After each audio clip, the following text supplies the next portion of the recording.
Song of the Mud by Mary Borden.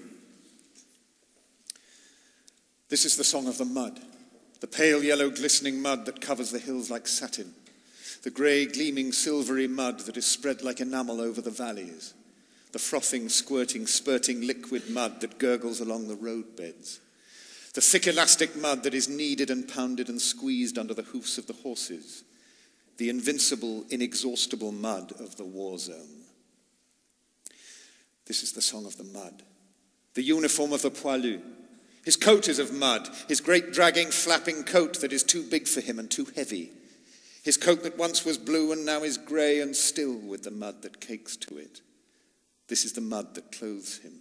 His trousers and boots are of mud, and his skin is of mud, and there is mud in his beard. His head is crowned with a helmet of mud. He wears it well. He wears it as a king wears the ermine that bores him. He has set a new style in clothing. He has introduced the chic of mud. This is the song of the mud that wriggles its way into battle.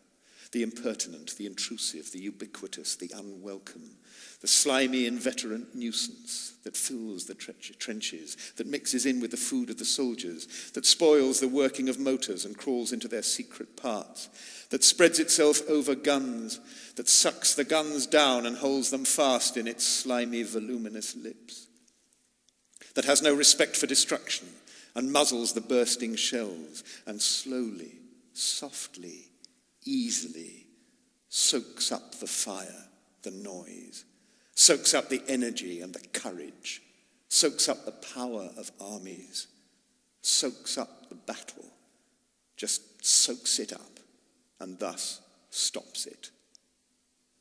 This is the hymn of mud, the obscene, the filthy, the putrid, the vast liquid grave of our armies. It has drowned our men. Its monstrous distended belly reeks with the undigested dead. Our men have gone into it, sinking slowly and struggling and slowly disappearing. Our fine men, our brave, strong, young men, our glowing red, shouting, brawny men.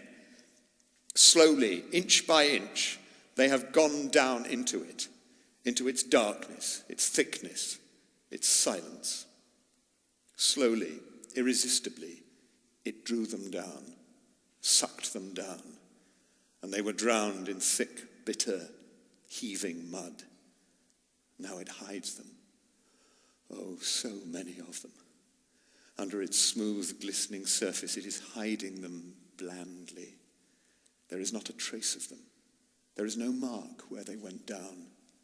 The mute, enormous mouth of the mud has closed over them. This is the song of the mud. The beautiful, glistening, golden mud that covers the hills like satin. The mysterious, gleaming, silvery mud that is spread like enamel over the valleys. Mud, the disguise of the war zone.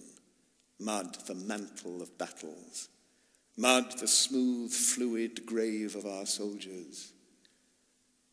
This is the song of the mud.